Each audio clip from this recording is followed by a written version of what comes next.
first down. The handoff to Marlon Mack. Huge hole, 50-yard line. He's at the 40, still going near sideline. He's at the 10. He's at the 5, and he will score. Touchdown, Marlon Mack. Touchdown, INDY.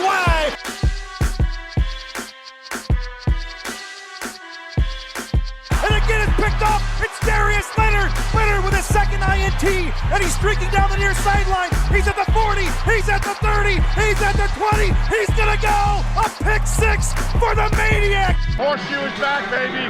The horseshoe is back.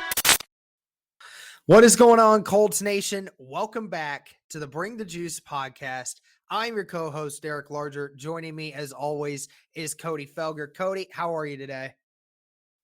Hey, I'm good. In light of everything that's going on, I'm doing well. I'm excited to talk about some Colts football today.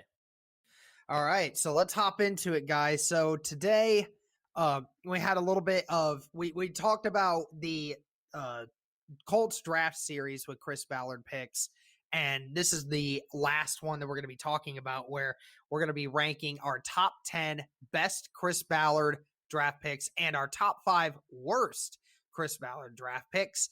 Cody, did you finally figure out your fifth guy here? I want to start with the worst one out of the way. All right, yeah. We're gonna start with the worst ones right away because I feel like that one's just gonna go straight out. So, yeah. So why don't you go ahead and Sure. Yeah. And fortunately, we were talking, Derek, off air. Looking at these picks, there were some obvious ones, but there really weren't a ton of like outright guys that you could look at and say, this guy was a high level pick and he was a bust. I mean, there's a few, but overall, it wasn't like that, which I think should be good news for Colts fans to hear. And so I'll start here with my number 5.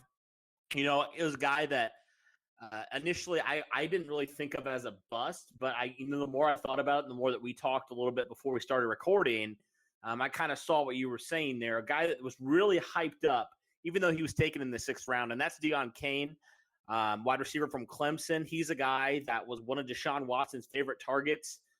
He was very productive at Clemson, and for some reason fell in the draft. And a lot of people said Deon Cain is the steal of this 2018 draft.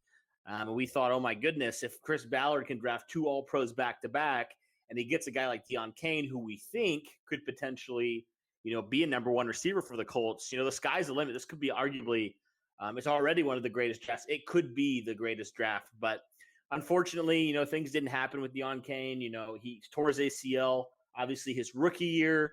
He can't help that. He comes back and, has some decent numbers, but with playing with Jacoby Brissett, he just never really got targeted and never really made much of an impact. And so, he was released by the Colts kind of mid-season. And, I guess it just didn't work out. But I think the reason why I have him on this list is not really where he was drafted, but, just kind of the hype around him, the potential that he brought. And some people thought he could be potentially the successor eventually to even a guy like T.Y. Hilton. But, it didn't materialize and it didn't really work out. Yeah, so my number 5 worst draft pick is going to be Tyquan Lewis for me. Again, hurts to say for Tyquan Lewis, but, he's drafted in the 2nd round. And he's actually my 5th. And then my number 4 guy who I had above him is Deon Cain.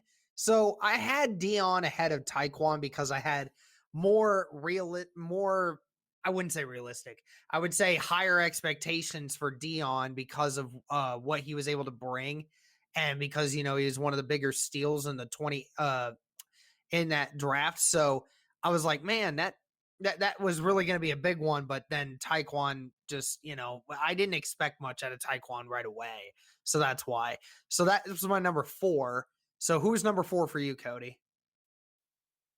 Yeah, then it was Tyquan Lewis. So we just flip-flopped again like we normally do, it seems like-minded there. But yeah, Tyquan Lewis, a guy drafted in the 2nd round, like you mentioned, at Ohio State. It just has not put it all together. He's had different flashes of being a good player in the league. I mean, you throw back to that Cowboys game, and there were some other games where he was pretty effective. But then, overall, he just has not been able to be on the field. And when he has been on the field, he hasn't been super productive. And so Tyquan Lewis for me, they're at 4 undoubtedly. And I can just move to my number 3 guy here, Zach Banner, offensive tackle. He was drafted in Chris Ballard's first draft in 4th round. Giant offensive tackle out of USC, but he actually got cut before the season started in 2017. And we know how bad that offensive line was in that year. So if that tells you anything on how bad the selection was, I mean, it should kind of speak volumes to that. But he still is in the league, which I think you can't really say that about a lot of the Ryan Grigson picks. So he's, it's not like he's been a bad player necessarily. He just didn't really help the Colts. And so for that reason, that's why he makes the top 3 for the worst draft picks of the Chris Ballard era for me. Yeah, and so number 3, I'm going to go Quincy Wilson here. The only reason I have him above the other 2 guys is because we've seen a little bit more from him. We didn't see a lot of him, obviously, over the last few years, but he was productive on very few occasions. So that's why he's only there. But like you said, a 2nd round draft pick, all of us had higher expectations for Quincy, and now he's no longer on the team. So number 2 for me is going to be your boy, Zach Banner. I can't, I had expectations for him because he was so big. I thought he was going to be, much more bigger presence in this offensive line, but ultimately it just never worked out. Mm-hmm. Yeah. And then for me, for number 2, I have Terrell Basham, 3rd round. It seems like 2nd, 3rd, and 4th round, they weren't too kind to Chris Ballard in his first draft. Now, again, you can point to different things, different scouts, all that, but, overall wasn't a great middle of the round, 2nd through 4th round, besides Marlon Mack for Chris Ballard. But yeah, I got to go Terrell Basham here. He was a guy that, was drafted, and the Colts really didn't have a whole lot of help on the pass rush department back in 2017. And he was a guy that really didn't bring a ton. I think he played all 2017. He played like partway through 2018, and then he was gone, especially, with the drafting of 2 defensive linemen in that draft. He just became obsolete, and the Colts released him. And so he's a guy that was a decent, round pick, but he just never really materialized. He played some snaps for you, which I think is, notable, but ultimately didn't really make an impact in the long-term trajectory of this team. So I got Terrell Basham there too. All right. And number 1 for me was Terrell Basham for the same reasons that you had. So who was your number 1? Yeah.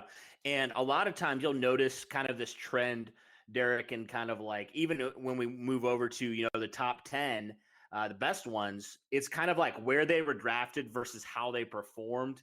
And it hurts me to say because I really liked him when he was on the Colts. I got to go Quincy Wilson because he was the highest pick out of any of these guys. High 2nd round pick, almost a 1st round pick essentially. And he just did not pan out at all. He had moments though. Like, I don't want to say he was outright terrible because he wasn't, right? He had moments where he showed flashes and showed like he was really good. And he was drafted, he was 20 years old. So there were some questions, 30 issues on his end. And it just didn't work out. It was a guy that I think a lot of us, Chris Ballard included, thought was going to be the Colts' number 1 corner. And he actually ended up, not even really playing a ton last year. And so it's just unfortunate for a guy like Quincy Wilson, who has all the talent in the world, but, just was very, very inconsistent in his play. I know he struggled with, some confidence issues at times, which really kind of bogged down his play. But he showed that when he is locked in and when he is focused, he can be a pretty solid corner. But more times than not, it seemed like he kind of reverted back to lacking confidence. And so he's got to be number 1 for me. As much as that hurts to say, as much as I really liked Quincy and rooted for him when he was with the Colts, yeah, I'm probably going to go Quincy Wilson there at 1. All right. So there you guys go for the top 5 worst draft picks that Chris Ballard has had throughout his era so far. We all had the same players, just, in a different order in a lot of ways. So, All right, let's go to the top 10 best Chris Ballard draft picks. Okay. Now, I'm going to let you start. Because my number 10 is going to really whack a lot of people out, okay? But you'll have to hear me out on it, but I want to hear your number 10 best Chris Ballard draft pick. Okay, now you got me thinking, who in the world is he going to bring up that nobody knows about? Don't worry. Right, You'll know. You'll realize it.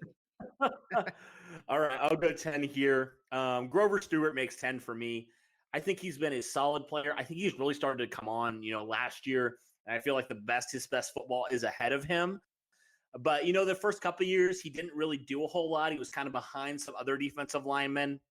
But last year, when Margus Hunt got benched at that nose tackle position, Grover Stewart took that position by the horns, and he did not let it go. And he actually played pretty well. I believe he had 3 sacks.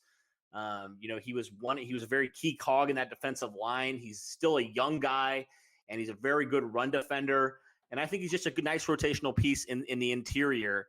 Took him in the 4th round, so it wasn't like you invested super high draft capital into him. But overall, I think he's a guy that has developed really nicely. He's going to be a nice rotational piece for the Colts defensive line group moving forward. So Grover Stewart, for me, cracks the top 10 here.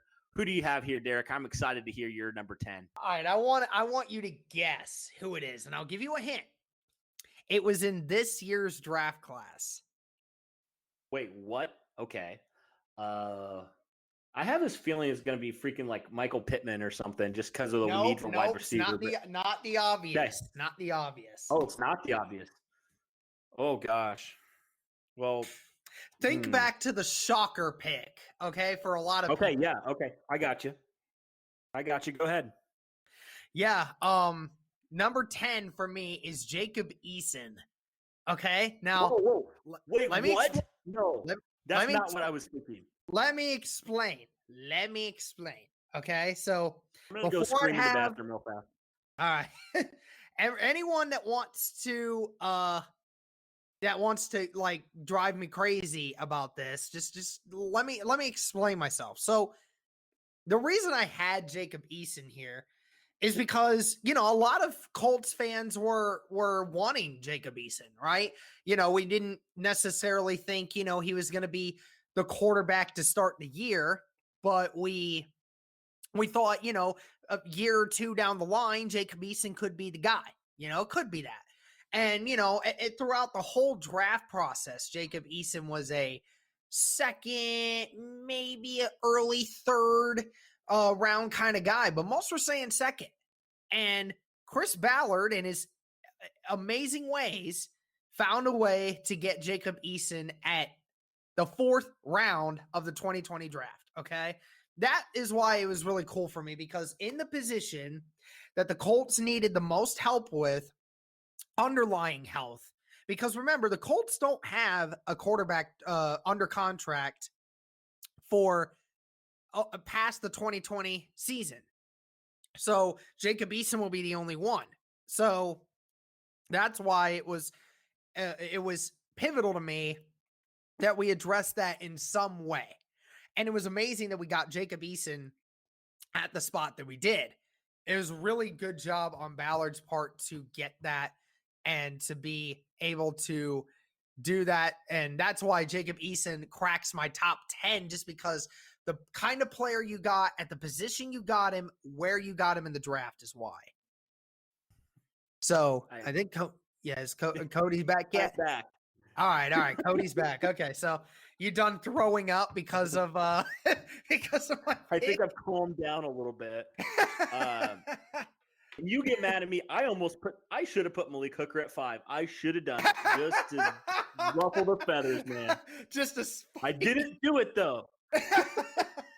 All right. Okay. Here we go. Right. I'm ready. If you I didn't know we were doing explanation, then you'd understand. But look, okay. So now let's kind of go a little back to reality here.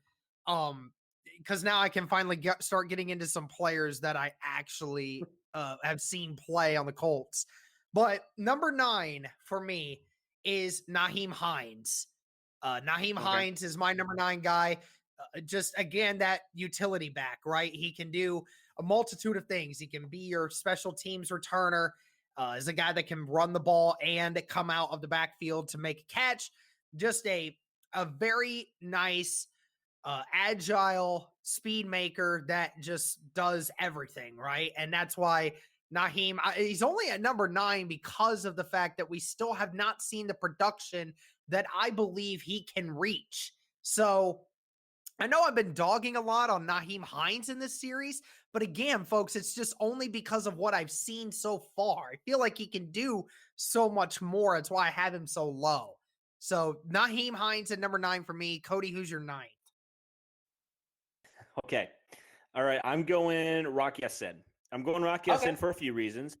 First off, he's only played 1 year, right? And it was kind of a rough start, if you will. There were some games where he didn't play the best. I mean, he had some rookies ups and downs, like every rookie corner probably does at some point. But I saw a lot of good things out of Rock Ya-Sin. Being a guy, early second round pick, I think the expectations are automatically set higher than a lot of the other picks that the Colts made in that 2019 draft. But overall, I liked what I saw out of Rock Ya-Sin. I thought that he showed really nice poise at the end of the season. I thought that he was really starting to come into his own, being one of the top corners in the league. And I feel like now, with the improved pass rush, with playing alongside a veteran, a former All-Pro in Xavier Rhodes, that maybe will help elevate his game as well. I feel like he's a guy that's one of those players that I think is on the up and up. He's an ascending player, in my opinion. So I like Rock Ya-Sin quite a bit. But I just have him. The reason why I have him here is just because we've only seen 1 year of him. And, kind of like your argument with we haven't seen a ton of Naheem Hines. I mean, we just have not seen a ton of Rock Ya-Sin yet because he's only been playing 1 year. So he's my guy there at 9. And 8, I'm actually going to go Naheem Hines as well. He's a guy, I think people forget, in his rookie year when he played with Andrew Luck, he was one of the top receiving backs in the league. I know Saquon Barkley just stole the show, but Naheem Hines was really, really good in that pass catching department. And I don't think, I think 2019 was really, you didn't see him a ton, but in 2018, he was fantastic as a receiving running back for the Colts. And now, you throw in the potential return game in Naheem Hines' game, kind of getting that position back. I just think there's a lot of things that he can do for you. We've seen how lethargic this Colts offense had been last year. And we saw when Naheem Hines got the ball in his hands, he went and made a play. And that's all he's done ever since he's been drafted. And I really like Naheem Hines quite a bit. He's obviously not going to be an every down back, but he's a gadget player that you like to use. You can use him in the slot. I know he played slot in college. And so he's the guy that I really like quite a bit. And I think he's just going to benefit tremendously from a guy like Phillip Rivers getting him the ball. So I got Naheem Hines there. He just hasn't been used a lot, like you said, especially last year, who's criminally underused last year. But he's a guy that I think is a very good, underrated player, and I think he's going to benefit a lot. Honestly, Derek, this might be a little crazy, but looking from it from a fantasy perspective, I would honestly say I might be tempted to pick up a guy like Naheem Hines as opposed to drafting one of the other Colts running backs earlier in the draft, just because he's going to get a lot of potential, catches. Yeah, if you have a deep fantasy league, Naheem Hines is definitely a name to be very interested in. Very, very much so. Yep. So he's my 8. Number 8 for me is Kahari Willis. Again, just being a rookie, it's why he's so low on this list right now. But you really have to like what you see from Kahari Willis, a guy that is very smart in coverage and also is not afraid to come up and make a play by making a tackle however hard he needs to be. And that's why he fits so well into the system. So I have him at 8. And then at number 7, I have Kamoko Toure. So I know the production really doesn't match. I understand that. But Kamoko Toure is, like a lot of people that are Colts fans, were very excited about what this kid showed and what he's continuing to show. And I think potential for this kid just goes beyond the roof. And the reason I have him above Kahari is because the second, actually, okay, so the third most important position in all of football is the guy that's going to pressure the other team's quarterback. And that's a guy like Kamoko Toure. It's the only reason I have him above Kahari, because he plays a more important position, and I think his potential is just as high. So that's why I have Toure at 7. So, Cody, who's your 7? Okay. Well, just wanted to shout out the person in the comments. Whenever we talked about Kari Willis, they wanted to tell you, Derek, that the H is silent. So it's not Kahari, it's Kari. I just wanted you to know that. All right. All right. Thank you, comment section. I appreciate you. Just so you know that. Okay. I'll say it. Kari Willis. Thank you. Thank I you. appreciate every single one of you. Now I'm going to purposely mispronounce players' names like the next guy on my list. I'm going to say Anthony Walker. Anthony Walker is my number 7. No, Anthony Walker, number 7 for me. I don't like you right now. Hey, you disrespected my boy Kari, so I'll go in Anthony Walker here. I think he's been such an underrated linebacker, though. Like, we've talked about it, before on this podcast. Like, he is just such an impactful player. Yeah, he's a good player on the field, but just off the field, what he does, how he leads that linebacker group, I don't think it can be understated. Compared to Bobby Okereke and Darius Leonard, he's not quite as athletic or physically gifted, but he makes up for it by being very disciplined, by just being a leader all around. And I think that his value is very much, more than you think just looking at him from a physical standpoint, and just because what he brings to the locker room. So Anthony Walker there, especially getting him in the 5th round. I mean, that's a tremendous steal there. Anthony Walker gets my number 7 pick for sure. And then number 6 for me, probably going to go Marlon Mack. He's a guy, obviously you look at the running back position, it's kind of in flux a little bit. Like, it seems like the top runner in a couple of years will be different than the top runner, last year.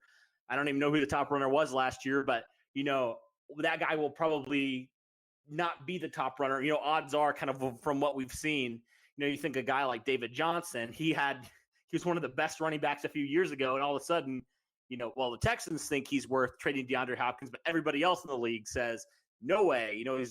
He's an almost 30-year-old running back. Why would you do that?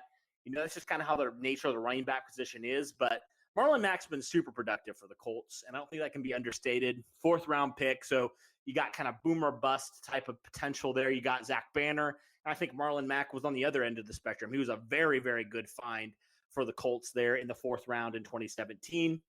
Kind of coming off a few busts in a row, Marlon Mack was a really nice find in the 4th round. So he makes my number 6 there. I don't even know what to come up with. I completely thought that was going to go a completely opposite direction. I'm stunned. I'm honestly stunned that you put these two right there where you did. But okay, really, yeah, okay. I'm completely stunned. I guess I can't even say that for Anthony Walker. I can understand. I am completely shocked you did that for Marlon Mack. But I'll move on. Okay.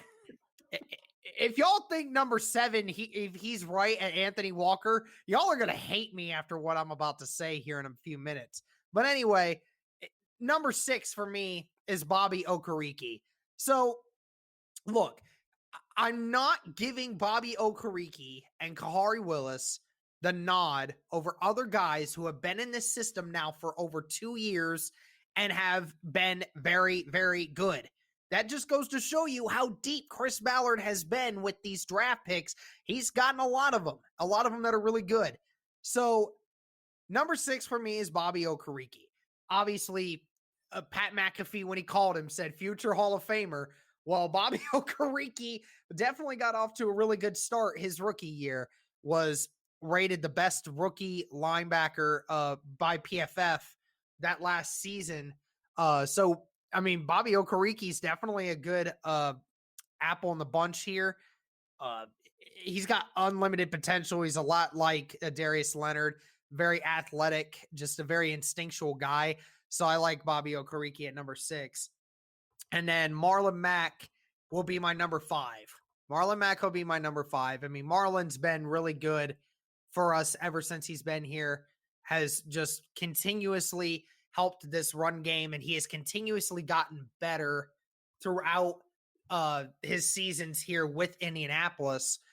And, with handling how this offseason's gone with getting Jonathan Taylor, just goes to show you a lot more of the character of a Marlon Mack so I can really appreciate not only his abilities on the field, but just understanding the team needs and just not taking it personally and just taking it as a good challenge to have. So Marlon Mack for me at number 5. So Cody, who's your number 5 here? Harris can't. Just kidding. I was about to say, I knew that was coming. I knew it. Hey, he very well could be if we do this list a year from now. Yeah. Number five, Braden Smith. I like Braden Smith a lot. He is a guy that's so underrated on that offensive line. Eric, you said it multiple times. He's the guy that has to face that team's best pass rusher every single week. And he has been really good, especially because considering when he was drafted, Chris Ballard even said, we saw him as a guard, and he's played offensive tackle every snap since then, since he's been able to play. And so, he's just such a good offensive lineman. I think I saw a stat. I don't know exactly, but it was an insane amount of rushing yards per attempt when they ran behind Braden Smith on that right side. And he's just, kind of similar to Anthony Costanzo in the way that he's an excellent run blocker. And he was getting better in the pass protection standpoint as well. I think, with Chris Strauser and kind of the way that he likes to train his offensive linemen, I think it really fits kind of Braden Smith's skill set a lot better, more of the attack mentality as opposed to waiting back, for the defenders to come to you. And I really think that plays to Braden Smith's strengths a lot. So overall, I like Braden Smith quite a lot. He makes my list here number 5. Super underrated player, but he's been a super solid player for the Colts offensive line. Number 4, Bobby Okereke, rookie linebacker. You said it, Derek, already. The best rated rookie linebacker by Pro Football Focus. He's just a tremendous athlete. I mean, for a guy that didn't really get on the field a ton to start the year, when he got on the field, he was making plays after plays after plays. And I'm just excited to see him now in year 2 with more of an expanded role in this defense and to see him play from week 1 all the way to week 16 and seeing kind of the resume that he can, continue to build because he was only a rookie last year. He's going to improve on some things. He's going to clean up some certain things that he struggled with last year potentially. So I like Bobby Okereke quite a lot, and I think he's definitely worthy of the number 4 for me. All right, so I'm assuming that your number 3 is Khari Willis. Yep, Khari. I figured that Khari Willis would be it because, you haven't said his name yet, and, Khari has to be your guy. So, Dude, no disrespect to Khari Willis. We love you. You're an Indianapolis Colt. We both really love you, and we would love to have you on the podcast sometime. But anyway, number 4 for me is Braden Smith. As an offensive lineman, I am very much appreciative of Braden Smith. So Braden Smith is my guy at number 4 because even with the hype surrounding Quentin Nelson and all these other guys, Braden Smith has been a constant good factor. He's not missed games. He's been pretty consistent throughout his tenure so far. I mean, he's not been elite, but he's not been bad either. He's been a very solid right tackle that, like you said, has always gone up against some of the better competition from the other side because they like to take advantage of him. So Braden Smith at number 4 for me, because like I said, guys that have been in the system for a while, I'm not going to put somebody ahead of them that is was only a rookie last season. All right, so the pick that's probably going to get me hated in the comments section, Anthony Walker at number 3. Okay, so our friend Cody here had him. Where did you put him? You put him at 7th. Okay, I find that insanely disrespectful to my man Anthony Walker. Say whatever you want about Bobby Okereke. Say whatever you want about all these other guys. Anthony Walker has been the consistent forefront at that linebacker core. He has been there every season. He was a 5th-round draft pick. Barely anyone knew who he was. I didn't know who he was. And he came from the conference that I watch football a lot of. And so I didn't even know who he was. And he comes in here, gets 100 tackles plus every season, has himself a sack here and there, gets himself a turnover here and there. Anthony Walker is legit. He is a good linebacker, a really good linebacker at that. Very underappreciated, very undervalued. Anthony Walker deserves to be at number 3. Now, we've gotten through our all the way to our third spot. So now I think everyone can kind of understand who's number 1 and number 2 at this point. So, Cody, is it going to be the same thing that you put for 2018's draft? Oh no! When you said it, I was like, "You thought?" Yeah, I am. Because of the reasons I already stated. If you haven't watched that episode, go back and check out that episode. I feel like I laid it out pretty well, my whole explanation. I don't really want to go through that spiel again because it's a long explanation, but I just basically feel like, based off of where they were drafted and the expectations placed on them, I feel like Leonard has exceeded those expectations. And for the places they were drafted, I feel like Leonard has exceeded more of the expectations because we all knew Quentin Nelson was going to be a dominant offensive lineman. Like, we knew that. So that's the reason why I have him there. Overall, I feel like Nelson is probably the better player just because he's a generational player. But I think just because of, when you look at the draft, you talk about draft steals. I feel like he was more of a draft steal, if you will, than a guy like Quentin Nelson. I mean, here's the thing. We all knew Quentin Nelson was to be a really good left guard, but nobody knew he would have the impact the way he did it. Nobody really anticipated that until he got into training camp and everything else started changing. You know what I mean? I mean, this offensive line went from being one of the worst offensive lines to a season later being ranked the 3rd best offensive line in football, and then last year was ranked the best. I mean, incredible what this kid has done, what Quentin Nelson has done for this offensive line. And Darius Leonard, obviously, I just did a segment on Darius Leonard. If I'm sure that's going to be up before this one, so make sure you check that one out. If you don't know what I'm talking about, just check our channel. You'll see it. So, all right. So that was our top 10 best Chris Ballard draft picks and our top 5 worst Chris Ballard draft picks. Be sure to let us know in the comment section what you guys think. There's a lot of debate to be talked about where these guys could go. And, because it ultimately, I think most of us can agree on who's in the top 10 and who's the top 5 worst, but it's just ultimately, where do you rank them? That's, we want to kind of hear you guys' opinions on that. And in light of all, so I think we can just take a moment here. If you made it this far into the podcast, we'll end it with this here. And I think I can speak for Cody on this as well. I'll let him speak for a second. In light of everything that's going on in the country right now, this obviously is a very serious time, and everything is kind of being thrown way out of proportion at times. I don't want to speak for Cody, but I know that me as a white person, I am taking responsibility for understanding what is going on in the world right now. It's just kind of one of those things where I'm speaking out. I obviously want justice just as much as the next person does for George Floyd and for, all racial injustices. I obviously want that just as much as anybody. And, I've said it on Twitter multiple times. And I just hope everybody stays safe out there. Be smart and be safe. It's the best way we're going to be able to beat this and just be able to be better as Americans. So, Cody, I didn't know if you wanted to say anything. Yeah, in addition to kind of what you were saying, Derek, we kind of talked about it off air. We really hope, this is obviously such a tough time for so many people and everything like that. We just hope that this podcast can be, kind of an escape, if you will, at certain times from all the, if you scroll Twitter, I'm sure if you scroll Facebook, Twitter, you see it everywhere. So we're just hoping this could be a place of positivity for you to just come and just listen.